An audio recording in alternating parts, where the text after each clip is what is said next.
Shalom, brothers and sisters. Welcome to God's Gym Daily Devotions, day 797. Let us come before the presence of the Lord and open our time in prayer.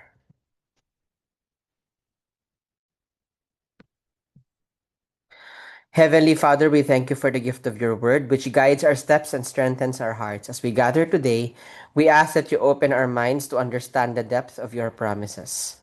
Grant us the courage to live lives that reflect your righteousness even when the world pushes back. May your Holy Spirit speak to us clearly, transforming our perspective and deepening our faith. In Jesus' name we pray. Amen. Today's devotion is entitled Blessedness of the Persecuted.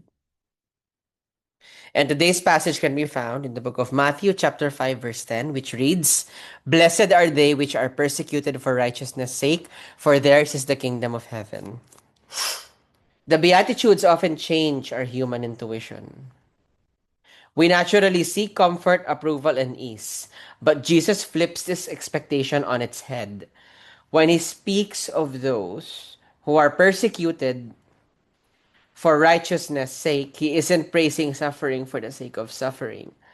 Instead, he is describing the inevitable friction that occurs when a life aligned with God's truth meets a world that operates on different values. To be persecuted for righteousness means that your commitment to integrity, justice, mercy, and truth becomes a mirror that the world may not wish to see. When we stand for what is right, not out of self righteousness or pride, but out of a genuine love for God, we may face rejection or ridicule. Yet, Jesus offers a staggering promise. Theirs is the kingdom of heaven.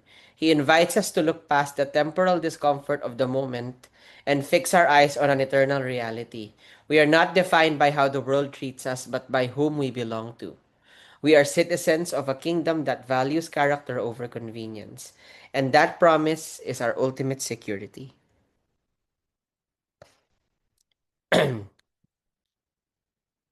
In what areas of your life have you felt pressure to compromise your values to fit in or avoid conflict?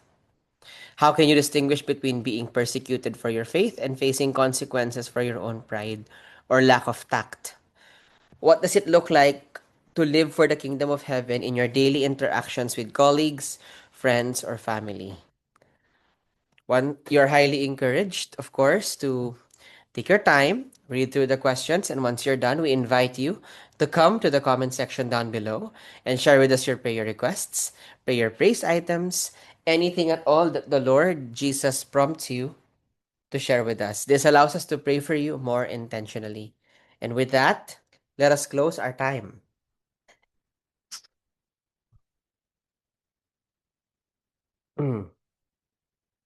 Thank you for Lord.